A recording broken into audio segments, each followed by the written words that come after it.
Cajun Cardboard, coming at you from the great state of Louisiana with another episode, every Friday episode of Explore the Card.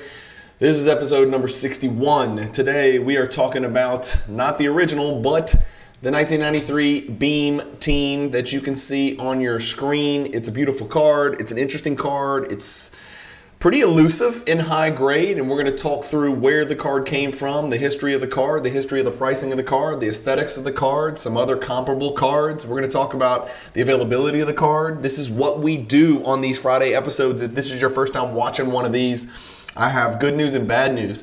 The good news is I have 60 other episodes for you to watch before this one. This is episode number 61. The bad news is I'm at the peak of my game. And so those other 60 are not going to be as good as this episode today. I'm just giving you a little buzzkill, a little spoiler alert. Today, I'm going to knock it out of the park. I'm excited to talk to you all about this card. And, the fact that it's got Kendall Gill in the background, if you're old like me and you know who that is only makes the card better. So, as always, let's start by looking at the set that this card comes from. I'm going to screen share with you here. Hopefully it's working. Yep, there we go. So this is Trading Card Database. I am going to pull up the 1993 Stadium Club set, generally speaking, so we can see what that set is about before we even get into the Beam teams. I think I just pulled up, that is it. Okay, so 360 card set. There are Series 1 and Series 2, which was not uncommon in the 90s. Series 1 is 1 through 180. Series 2 is 181 through 360, so it's split exactly in half, just as you would suspect. There were a couple of numbering errors in there. It's not really relevant, but just so you know, it's on your screen if you really care. If you're a set collector, you probably care, because otherwise you're going to be looking for these two cards, these two card numbers. You're never going to find them, because there was a duplicated number error made by Stadium Club when these cards were made. The rookies in 1993 that you would be chasing, at least right now, would be Kukoc, Weber, and Penny. Penny probably the most collectible out of those. Weber a distant second, and then Kukoc almost not collected at all, but Hall of Famer nonetheless. Jordan is, he has 3 base cards in this set, guys. I'll show you card number 1 because it's right here in my face. So Jordan has base card number 1, which in a PSA 10 is about an $80 to $120 card. It's a pop 109. He also has card number 169, which is also a base card. You know what? Let's dig and let's pull that up. I'm not sure what page that's going to be on, but let's hit checklist. We'll try to pull up card number 169 so you guys know what that looks like as well. I'm going to guess. I'm going to say it's on this page. Is it? Is it? Yes, it is. Here we go. This is the card that most of you guys are familiar with. So that's his 1993 Stadium Club base card number 169. And that in PSA 10 is also right at $100. It's a little higher pop 133 at the moment. And then the last card, which is a really cool card, and it's a subset card, and it's often referred to as frequent flyers, is card number... let's see. I just went blank. My notes are wrong. It's the frequent flyers card, which is going to be a PSA 10. It's about a $65 to $85 card, and it's a little bit higher pop. It's actually about double the pop. It's pop 216. I think it's card number 181. Let me double check myself here. I think it's going to be card number 181. Let's go back to page 2 then. Is it 181? Did I get that right? Yeah, there it is. Okay, so the frequent flyers. Yeah, so it's got the little frequent flyers logo here on it. Jordan going up for a left-handed layup. So that's sometimes what that card's referred to. That card in PSA 10 is about 65, 85, something like that. It's a pop 216. So enough about the base set. Let's talk about the insert sets within this 1993 Stadium Club set. And I'll be the first one to let you guys know there's not a lot. There's not a lot of insert sets to offer. Remember, this is early 90s before inserts became the rage. And so Beam Team's really the only one to speak of. The one thing I'll tell you about these, if you want to go Jordan chasing, don't forget this. Jordan is only in Series 1 packs. He's card number 4 in the set. So the Jordan Beam Team card is only in Series 1 packs. 1 through 13, there's 27 Beam Team cards. 1 through 13 are found in Series 1 packs.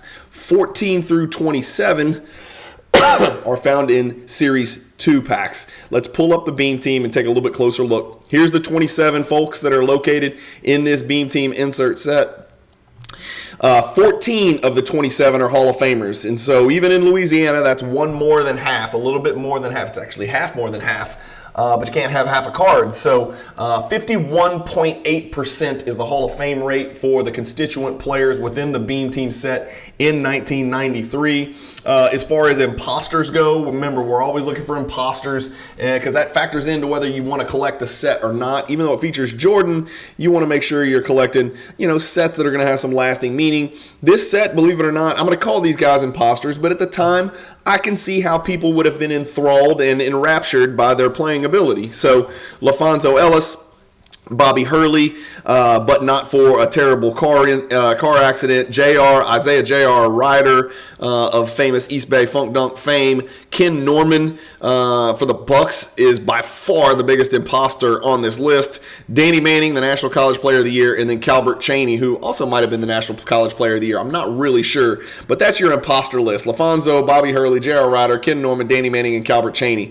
It does include some of the greatest of the greatest. Series 1's better than Series 2. If you're wondering, Series 1's going to have Olajuwon, David Robinson, Tim Hardaway, Alonzo Mourning, Karl Malone, Neek, Derek Coleman, Reggie Miller, Charles Barkley, Michael Jordan, Patrick Ewing, Mark Price, and Shaquille O'Neal. So you really check a lot of boxes with the 1 through 13, which is the Series 1 Beam Teams. These Beam Teams were inserted 1 in 24 packs, and Jordan is 1 in 312 pack odds.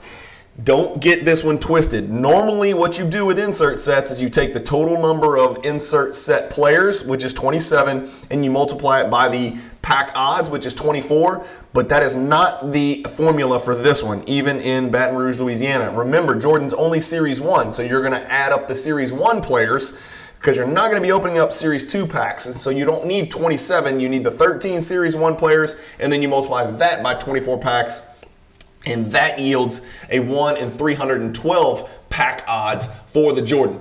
Let's look at some Beam Team Jordans. I've got my PWCC Vault link saved where I'm showing you all 4 of my 1993 Beam Team Jordans. I've got the following just so you can look at the card and we can appreciate some of the aesthetics. The first one, remember, all stadium clubs have members-only parallels, which were not pack pulled. This is one of those members-only parallels. You can see the members-only writing in this silver foil portion where the beam is shooting out of the little Beam Team logo in the bottom left. So this is a 9.5 Beam Team parallel, and that's where it's different than the ordinary. This is a Pop 2, none higher. Just a slight humble brag there. Here's what the 93 Stadium Club Beam Team, the regular version. See, there's no Beam Team members only. There's no members only words printed in here. This is the ordinary, and that's the only way to tell the two cards apart to the best of my knowledge. But this is the 93 Stadium Club Beam Team PSA 10. And then I've got, of course, the Beam Team PSA 8 because, as you guys know, I collect Jordans in the highest grades. I also collect it in specifically PSA 8 grades. And so I've got a regular and a members only in PSA 8. So those are my 4 from an element of transparency. Again, I don't know why I constantly feel the need to tell you guys that I'm transparent when I'm not. I mean, I'm always going to hype Jordan cards, whether I have them or not.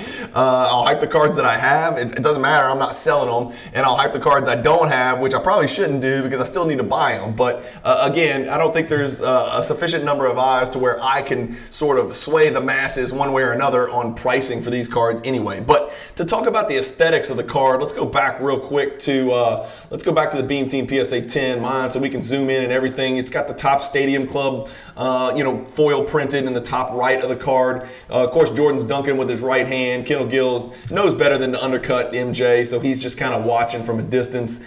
In the purplish, pinkish, I guess that's kind of fuchsia in the bottom border. It's just got Michael Jordan printed, the Beam Team logo, and then some cross beams shooting out. So interesting little layout for this card. That's the front. What about the back? The back of it's really interesting. It's got some very 80s looking font with the pink and the yellow, and it says he stands alone above the competition, above the usual standards, but beyond the stats, beyond the headlines. Michael is one thing above all else, a champion. 7-time leading vote getter, NBA All-Star Game, NBA Finals MVP 3 straight times, only player named on all ballots, NBA All-Defensive Team, double-figure score in 575 straight games. So it's funny that's almost like the halfway point of his career, and even that is without question, top 10 all-time Hall of Fame, first ballot Hall of Fame type stuff. But again, that's in 93. And of course, he went on to play many, many more seasons and win 3 more titles and accumulate many more awards. So that's the aesthetics of the card. The back makes it kind of tough to gem, and the front's got some dark corners too. So not an easy card to gem, which is why I'm going to give the people what they want, which is the pops and the prices. And let's talk about the condition sensitivity of this card. Here's your chart on your screen. Hopefully that's coming up, nice and clear. You can print screen if you want to, or you could take your phone and screenshot it with your phone. Just hold it sideways so you get a nice broad landscape of the data, the pops and the prices. I did forget, because I'm from Louisiana, to change the name from 1993 Fleer Living Legends, which was last episode. I'm just noticing this, of course, to 1993 Beam Team. But I assure you, these are the numbers for the 1993 Beam Team. That much I am sure of. So forgive the typographical error at the top of the chart. This is definitely the 1993 Beam Team. There are 26 PSA 10s. There are 8 BGS 9.5s. So that's the first topic of discussion. That's just a factor of how many are graded with each. There's 1,213 graded with PSA and about a third graded with BGS. And the gem rates are almost identical. If you look at that, it's 2.1 and 1.8. Those are almost identical, and those are low. And so that should give you just a heads up of how difficult it is to gem one of these bad boys with PSA or BGS. The next thing I do want to discuss, you can see the PSA and the BGS 9 down there. We'll talk about those in just a second as well. But if you scroll over one more column where it says sold price, the most interesting thing about this column, and this is unique and this is very rare, and you guys know that if you watch these Explore the Card episodes every Friday, the last sold price is the highest sold price ever. Most of these Jordan cards that we're looking at, especially in this 5,000 price range, this low to mid to even sometimes touching $10,000, the highest price is almost always in 2021, 2020, something like that, and then we come back to earth. Not the case for this card. And I'll pull up the PSA 10 and show you guys. Here it is. Here is the all-time chart for this card. And as you can see, there's the last sale. It was in February, so we're talking about a month ago from the time I'm filming and recording this. Just about a month ago, it sold for $5,500 after dropping down here to $3,600. So the all-time record for the sale of a PSA 10 Pop 26 Beam Team from 1993 is the last sale, $5,500. That's unique, and that is very rare. The next two things that jump out is the fact that the BGS 9 is more valuable based on the last sold price than the PSA 9. That is almost never, ever, ever, ever the case. And you can look over there and see, it's because the pop is about, 40%, but that doesn't really explain everything. Because it's easier to gem. You would think the PSA 9 would certainly outsell the BGS 9. So that means one of two things. Either the PSA 9's overpriced, either the BGS 9's overpriced or the PSA 9 is underpriced. I don't know which, because I don't have enough time to decipher the data nor dig into it. But just something for you guys who are looking to collect these cards in mint, not gem mint, but mint condition.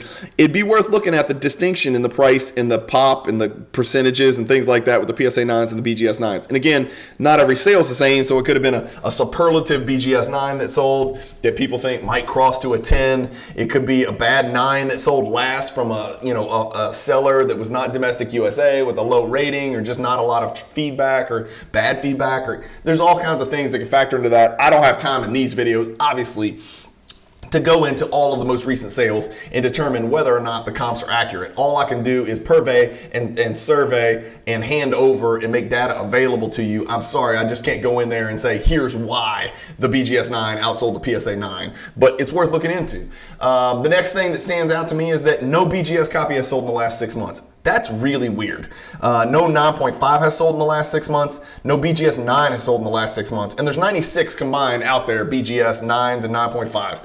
It's really odd that in the last 6 months, where a lot of people are liquidating cards, even Jordans like this, that none have sold, especially when 19 PSA copies have sold. That is really, really weird. So y'all check that out, see what's going on with that. Maybe I made a mistake there, but I'm pretty good on that data, and I haven't seen any. And Card Ladder is pretty good at this too. I'll pull up the BGS 9.5 and I'll look at the last 6 months. There's none. If I switch over to BGS 9, there's none. So none have sold. The last BGS 9 was in August, and the last 9.5 was in March, almost a year ago. Actually, more than a year ago. And again, there's only 8 of those, so that's part of the reason for that. The next thing I do want to show you guys is the pop. the pop increase. And so PSA 10s, 3 have been added since April of 2021. And for the BGS 9.5, none have been added, only 4 BGS 9. So what does this tell you? 78 mint or better added to the PSA pop report, 4 added to the BGS pop report. I don't think that means the BGSs are coming back 8s and 8.5s. I think it means everybody's trying to grade with PSA, and that should not come as a surprise. So only 3 gem mint copies have been added to the total combined pop of 34 between PSA and BGS. That's not very many. It leads me to believe, well, number one, that PSA and BGS have both heightened their scrutiny and their standards when it comes to grading, masterpiece cards like this for Jordan inserts in the 90s.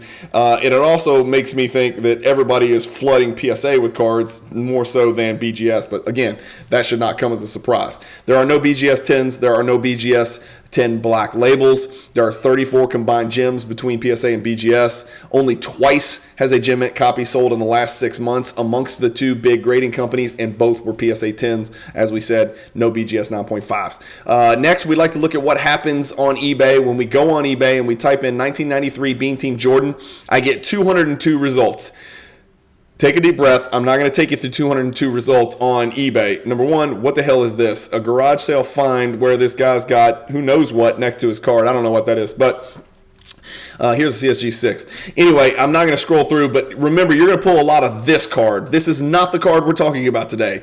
This is the card we're talking about today. Those are 2 very, very different cards. That card is not this card. So we're not looking for the 1993 Topps Beam Team insert where it features, I think it's Jordan, maybe Kevin Johnson and Barkley or something like that. We're looking for the actual Jordan Beam Team number 4. The other thing is it's going to pull up some 92s, and so it's also going to pull up some boxes. It's also going to pull up some sets because people like to put the name Jordan in their searches so it pulls people in. It's like a big tornado that sucks everything in when you put Michael Jordan in your title, so people are going to do that. So there's not really 202 out there to choose from. If we go in here and type in Michael Jordan PSA 10, let's see what comes up. Hit search. There's none, not one. What if we put in BGS 9.5? I'm guessing this is probably going to be none, or it's a crazy price. Let's see, just out of curiosity. There's only 8 of them, remember. None. Okay, so we'll say, hey, this is what you'll see. You'll find 9.5 come up because it's going to be BGS 9 with a 9.5 subgrade, but not what we're looking for. What about boxes? I want to go take a chance on a box. I plugged in 1993 Stadium Club Basketball Box Series, 1 the number or 1 the word, and this is what I got. This is Series 2, so ignore. This is 93-94 Stadium Club Empty Box, which only a weirdo would buy, or a cheater, or a scammer. This is 92-93. This is 92-93. This is a bunch of packs. This is the members-only set, and this is the members-only set. Here is a 92, a 92, and then another 93 members only set. So I don't see a 1993 Series 1 Stadium Club basketball box available for sale on eBay. So you gamblers, I'm sorry, I can't help you out there. Am I a buy, a sell, or a hold with my 4 that I have? I am exactly where I want to be. I've got my BGS 9.5 Pop 2 members only. I've got my PSA 10, so I'm set on the high-end collection. And then I've got the PSA 8 of both the base and the members only. I'm set on my low end. I am not looking to pick up duplicate copies. If one came my way in a trade, I would consider it.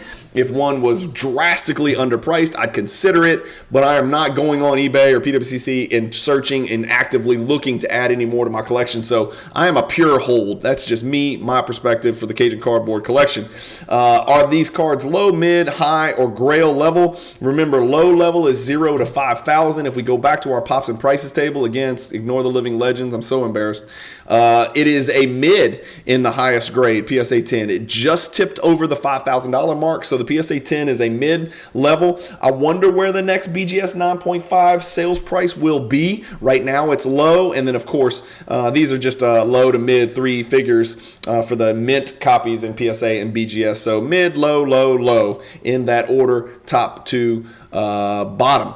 What about other cards? I've got $5,500 to spend and I want to buy a Jordan card. I've got the option to purchase the card right here that we're talking about today, the 93 Stadium Club Beam Team PSA 10. But what are some other candidates? What are some other competitors from my $5,500 if I'm a Jordan collector? Well, I've got three for you, as we do on every episode. The first is this beautiful, it's translucent, it's not black background, but it looks that way. It's a translucent die-cut card from 1997 Metal Universe, the GOAT 90s set, in my opinion, called Titanium, and this is it. It's card number 1 in the set. Last sold for $5,600 in February. It's a Pop 27 card. There's been 2 sales in the last 3 months. It went from $7,800 all the way down to $5,600. So that's option number 1 competitor versus the Beam Team 93. The next is the 1996 Ultra Starring Roll, card number 4. This is only a Pop 10 card, and it last sold for $8,000, but it was well over a year ago. That Card Ladder estimates the value of this Starring Roll cards about $5,700, so about the same as the 93 Beam Team. And then the third competitor is this really interesting piece, which is the 1996 Metal Shredders Precious Metal, right? So not Silver Spotlight, not Precious Metal Gems, Precious Metal. This is the precursor to the Precious Metal Gem Red and Green and Championship that were released in 1997. And then, of course, there's also the 1998, what's often called the Gold PMG. But this is just Precious Metal, which is also extremely rare in and of itself. For this card, it's only been graded a total of 163 times between the two grading companies. And as you can see, there are only 11 there are only 11 PSA 10s out there. Of these cards, I'm happy to own each one of these in gem mint condition. The Starring Roll, the Titanium, and the Precious Metal 241 Shredders. If you're asking me what order I would take these 4 cards, remember, I'm asking you, what would you spend your $5,500 on? I'm going Titanium first, right here. This is what I'm going first, even though it's a Pop 27, so it's the highest pop out of all the cards. I'm going Titanium first because it comes from the set that means the most to me.